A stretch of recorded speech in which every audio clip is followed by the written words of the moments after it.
और मिला तो शुक्र हुआ। यानी क्या मतलब, यानी जितनी भी अल्लाह की नेमतें हैं वो इंसान को मिलती हैं तो इंसान शुक्र करता है। इसी मुसीबतों में से एक मुसीबत है मौत, मुसीबतों में से एक मुसीबत है मौत। तो अगर इंसान के यहाँ कोई मौत हो जाती है तो वहां पर इंसान सब्र करता है, मौत के वहां से सब्र करता है, मौत के मौके पर सब्र करता है। मगर हमें एक मौका ऐसा मिला, तवज्जो कीजिएगा, एक मौका ऐसा मिला कि जहां पर यानी मौत सामने है मगर वो जात सब्र से बात नहीं कर रही है बल्कि शुक्र से काम ले रही है। जिस वक्त रसूल अल्लाह ने मौलाए कायनात से कहा, ए अली तुम मेरे बिस्तर पर सो जाना, मेरे बिस्तर पर सो जाना, तलवारों के साए में अली हैं। यहाँ पर क्या है, तलवारों के साए में, क्यों? इसलिए कि कुफार मुशरिकीन ने ये इरादा किया था कि रसूल अल्लाह को कत्ल कर दे, रसूल अल्लाह को बिस्तर पर कत्ल कर दे। तो रसूल अल्लाह ने अल्लाह के हुक्म से अपने अली को लिटाया। तो लिटाने का मतलब क्या है, यानी ये नहीं है कि किसी सुकून में लिटाया जा रहा हो या किसी नेमतों में लिटाया जा रहा हो, नहीं, क्या मतलब कि तुम्हें तलवारों के साए में लेटना है। तलवारों का साए का मतलब है कि हो सकता है तुम पे तलवार पड़े, कत्ल हो जाओ, है शहीद हो जाओ, यानी तुम पे मौत आए। तो इसका मतलब यह है अली के सामने नेमतें नहीं है बल्कि मौत है। तवज्जो कीजिएगा, अली के सामने मौत है।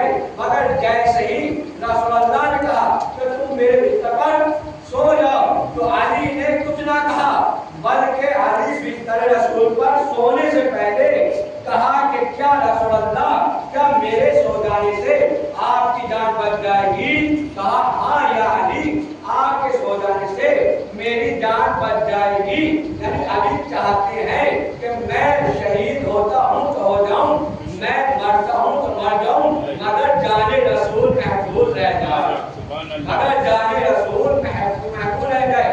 बस यही रिश्तेदारी और यही मोहब्बत का तकाजा है कि मैंने इससे पहली मजलिस में यही अर्थ किया था कि मोहब्बत वो नहीं होती जो एक तरफ से हो, मोहब्बत वो नहीं होती जो एक तरफ से हो, नहीं, बल्कि फिदाकारी का मर्तबा तो ये है कि इधर से भी फिदाकारी हो, इधर से भी फिदाकारी हो, इधर से भी जज्बे मोहब्बत हो, इधर से भी जज्बे मोहब्बत हो। यानी अली चाहते हैं कि चाहे मैं मौत के दायरे में आता हूँ तो आ जाऊँ मगर जाने रसूल बच जाए। बस अल्लाह के गिरामी, लोग हमसे ये कहते हैं कि तुम सहाबा को नहीं मानते, मगर खुदा की कसम हम सहाबा को मानते हैं। मगर यहाँ पर रसूल अल्लाह ने क्या किया कि जैसे ही रसूल अल्लाह ने कहा तो फौरन शुक्र का सजदा किया, फौरन शुक्र का सजदा किया। मैंने कहा कि शुक्र का सजदा वहां किया जाता है जहां नेमत मिलती है, जहां नेमत मिलती है वहां शुक्र का सजदा किया जाता है। ताजा गिरामी, सारी कायनात के सब्र में और सारी कायनात के मुसीबत में और सारी कायनात के शुक्र में बस यही बात है, हम अगर सब्र करते हैं मौत पर, तवज्जो कीजिएगा, हम मौत पर सब्र करते हैं तो मुसीबत समझकर, मगर अली मौत पर सब्र करते हैं तो मुसीबत नहीं बल्कि शुक्र समझकर करते हैं।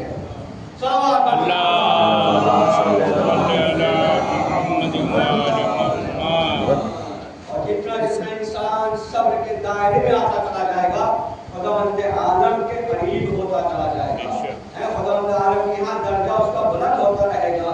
ये हमारे आइम्मा और मासूमीन की तारीख में ये मिला है और वो दर्जा हासिल किया है कि अगर इधर से आवाजें सुकून सुकून जा रही है उधर से लब्बैक लब्बैक की आवाज आ रही है।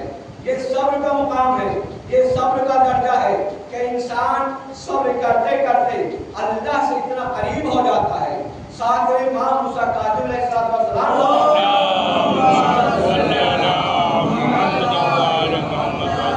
कि जिस वक्त आपको बादशाह वक्त ने, जो कि जालिम बादशाह था हारून रशीद, तो उसने आपको कैद में डाला। तवज्जो कीजिएगा, उसने आपको कैद में डाला और कैद में सहूलत के लिए नहीं डाला जाता है बल्कि मुसीबतों के लिए डाला जाता है। कैद में सहूलत नहीं होती है बल्कि मुसीबतें होती हैं। जिस वक्त कैद खाने में पहुंचे, तो जिस वक्त कैद खाने में पहुंचे तो शुक्र का सजदा किया, शुक्र का सजदा किया। यानी शुक्र का सजदा करना ईमान का ही बताता है कि याद रखो, हमें अगर कैद में मिलती है तो वहां पर भी शुक्र का सजदा करते हैं। हमें कैद में मिलती है तो वहां पर भी शुक्र का सजदा करते हैं। लेकिन बादशाह ने सहूलत के लिए नहीं बुलाया था, बल्कि अज़ियत के लिए बुलाया था। और मैंने एक मजलिस में अर्ज किया था कि मासूमीन अलैहिस्सलाम पर जिस्मानी अज़ियत भी पहुंचाई गई और रूहानी अज़ियत भी पहुंचाई गई। रूहानी अज़ियत क्या थी कि बादशाह ने एक फाहिशा औरत को बुलाया जिसका काम भी फौज था, जिसका काम भी तिजारत था, जिसका काम भी फौज था। उसने इससे कहा, अपनी औरत से कहा कि देखो हमारे यहाँ कैद खाने में एक आबिद ज़ाहिद है, लिहाजा हम तुम्हें ये बयान रखवाते हैं और इतनी तुम्हें उज्जत दी जाएगी, इतनी तुम्हें दौलत दी जाएगी, लिहाजा तुम्हें एक रात में उस कैदी के साथ में एक रात और एक शब में डाला जाएगा। बस अल्लाह ने कहा भी जिस औरत का पेशा ही पैसा हो उसके लिए क्या बनता है, उसके लिए क्या देर है। उसने इकरार किया, मगर जैसे ही तवज्जो की जगह, क्योंकि सब्र की बात आ रही है, सब्र की बात चल रही है, तो जैसे ही उस फाहिशा औरत को इमाम मूसा काज़िम अलैहिस्सलाम की खिदमत में भेजा गया, कैद खाने में पहुंचा गया, तो औरत देखती है कि जिस वक्त देख पहुंची तो क्या देखा कि एक आबिद ज़ाहिद, एक शब जिंदादार इंसान है कि जो हर